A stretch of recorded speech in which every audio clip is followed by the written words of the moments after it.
राजस्थान की राजनीति में 11 नवंबर को हुआ अंता विधानसभा का उपचुनाव। एक छोटा सा चुनाव, लेकिन इसका संदेश बहुत बड़ा था और आज परिणाम सबके सामने है। कांग्रेस के प्रत्याशी प्रमोद जैन भाया ने शानदार 69,571 वोट पाकर जीत का परचम लहरा दिया। भाया ने जीत बीजेपी की मोरपाल सुमन को 15,612 वोटों से मात देकर हासिल की। तीसरे स्थान पर निर्दलीय नरेश मीणा रहे, जिन्हें 53,800 वोट मिले। 80% से ज्यादा मतदान के बाद आया ये परिणाम सिर्फ एक जीत नहीं, ये राजस्थान कांग्रेस के लिए एक मनोबल बढ़ाने वाला क्षण था।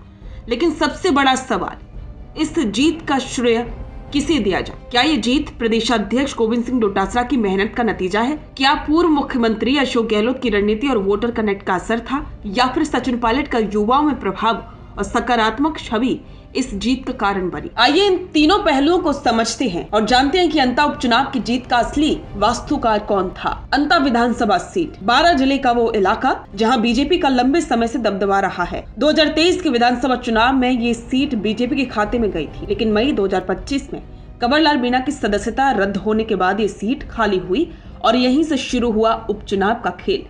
इस सीट पर वसुंधरा राजे का प्रभाव माना जाता है। बीजेपी प्रत्याशी मोरपाल सुमन को भी राज्य का करीबी माना जाता रहा, लेकिन बावजूद इसके कांग्रेस ने इस गढ़ में सेंध लगाई और पूरी ताकत से सीट हासिल की। अब बात करते हैं पूर्व मुख्यमंत्री अशोक गहलोत की। गहलोत कांग्रेस की पारंपरिक राजनीति और संगठनात्मक अनुभव का बड़ा चेहरा है। अंता में भी उनकी टीम ने बूथ मैनेजमेंट, पुराने समर्थकों की सक्रियता और पारंपरिक वोटरों की लामबंदी पर काम किया। गहलोत की छवि गारंटी वाले मुख्यमंत्री की रही है। स्कीमों के लाभार्थियों के बीच उनकी पकड़ आज भी मजबूत है, लेकिन सच्चाई ये भी है कि गहलोत का फोकस इस उपचुनाव में उतना आक्रामक नहीं था जितना पहले देखा जाता था। उनकी मौजूदगी रही, लेकिन निर्णायक तौर पर नहीं। अब बात करते हैं सचिन पायलट की। पायलट ने प्रचार के दौरान भाया के पक्ष में माहौल बनाया, रोड शो भी किया। श्री मेवाड़ हेलीकॉप्टर मानसरोवर जयपुर लेकर आया है आपके लिए बहुत बड़ा उपहार। रॉयल शादी एंट्री हो, इलेक्शन टूर हो, एयर एम्बुलेंस हो, पुष्प वर्षा हो या वीवीआईपी दर्शन हो, इसीलिए अभी तुरंत बुक कीजिएगा।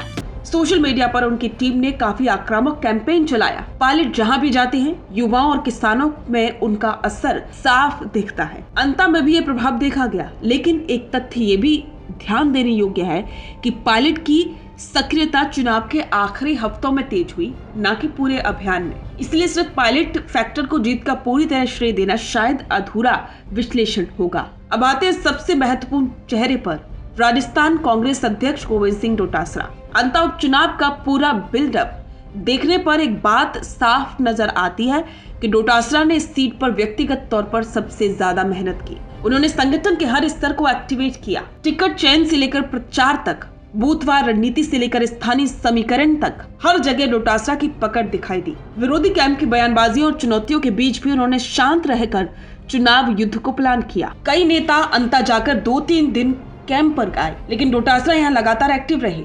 मंडल, सेक्टर और बूथ लेवल तक उनकी टीम ने ग्राउंड पर पसीना बहाया और यही कारण है कि कांग्रेस का पारंपरिक वोट तो जुड़ा ही, साथ ही नया वोट बैंक भी जोड़ने में सफलता मिली। बहुत से राजनीतिक विश्लेषक इस उपचुनाव की तुलना अग्नि परीक्षा से कर रहे हैं, और अगर ये तुलना सही है तो डोटासरा इस अग्नि परीक्षा में शानदार तरीके से पास हुए हैं। अगर इन तीनों नेताओं गहलोत, पायलट और डोटासरा का योगदान जोड़ा जाए तो कांग्रेस की जीत एक टीम वर्क दिखती है, लेकिन हर जीत का एक मुख्य नायक भी होता है और अंता उपचुनाव के नतीजे साफ कहते हैं कि जीत का सबसे बड़ा श्रेय जाता है राजस्थान कांग्रेस अध्यक्ष गोविंद सिंह डोटासरा को, क्योंकि संगठन उनके हाथ में था। रणनीति उन्होंने बनाई, पूरी चुनावी मशीनरी उन्होंने संचालित की, मतदाताओं से कनेक्ट कराने वाले इवेंट, दौरे, संवाद सब उनके निर्देशन में हुए और सबसे महत्वपूर्ण, उन्होंने कांग्रेस के भीतर के दोनों गुट गहलोत और पायलट को एक ही दिशा में चलाया।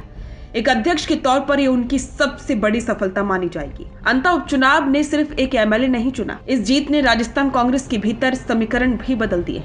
गहलोत अपनी परंपरागत मजबूती के साथ है, पायलट अपने युवा और किसान आधार के साथ आगे बढ़ते हैं, लेकिन डोटासरा अब उस छवि में उभरते दिखाई दे रहे हैं जिसमें एक मजबूत, निर्णायक और परिणाम देने वाला प्रदेशाध्यक्ष खड़ा होता है। अंता की जीत उनके नेतृत्व की परीक्षा थी और वे इस परीक्षा में पूरे नंबरों से पास हुए हैं। बिजनेस अच्छा हो सकता है, लेकिन अगर नाम नहीं दिखा तो पहचान कैसे बनेगी? अब टेंशन छोड़िए, द फैक्ट इंडिया आपके बिजनेस को देगा वो पहचान जो पूरे राजस्थान में हर किसी तक पहुंचे। न्यूज चैनल पर विज्ञापन, पॉडकास्ट और प्रमोशन के जरिए आप सीधे 5 लाख सब्सक्राइबर और 10 करोड़ से ज्यादा व्यूज तक अपनी पहुंच बना सकते हैं। तो देर किस बात की, आज ही द फैक्ट इंडिया से जुड़िए और अपने बिजनेस को बनाइए हर घर का नाम।